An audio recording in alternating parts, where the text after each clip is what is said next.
మహోన్నతుని చాటున నివసించువాడే సర్వశక్తిని నీడిన విశ్రమించువాడు. 91వ కీర్తన 1వ వచనంలో ఈ మాట మనం చూస్తున్నాం.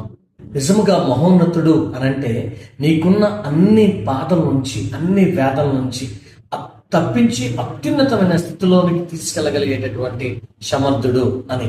సర్వశక్తిమంతుడు అంటే ఈ లోకంలో నిన్ను రక్షించడానికి సామర్థ్యం కలిగినటువంటి వాడు.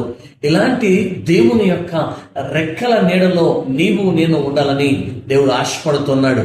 కాబట్టి మహోన్నతుని చాటున నివసించువాడే సర్వశక్తుని నీడను విశ్రమించువాడు. ఆ మహోన్నతుడైన దేవుని చాటున నీవు నేను ఉండాలని ఆశపడుతున్నాడు. నిజముగా ఒక నీడను మనం పరిశీలించినట్లయితే వాతావరణ స్థితిని బట్టి ఆ నీడకు ఒక పరిమితి ఉన్నది. ఆ నీడ వస్తుంది, వెళుతుంది. కానీ ఆ వాతావరణ పరిస్థితులు కానీ, ఇంకొక పరిస్థితి కానీ వీలు లేనట్టుగా దేవుని యొక్క చాటున నీకు ఆశ్రయం కలుగుతుంది. దేవునికి అసాధ్యం అనేది ఏమీ లేదు. అన్నీ చేయగలిగిన సమర్థులు ఆయన.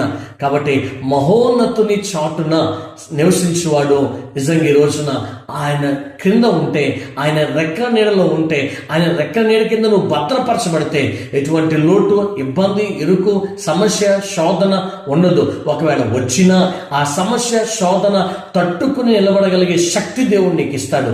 సమస్యలు ఉండవని నా ఉద్దేశం కాదు, కానీ వచ్చిన సమస్యను సమర్థవంతంగా నిలబెట్టుకునేటటువంటి, అంటే మనము జయించగలిగేటటువంటి స్థితిని, సామర్థ్యాన్ని దేవుడు ఇచ్చి నడిపిస్తాడు.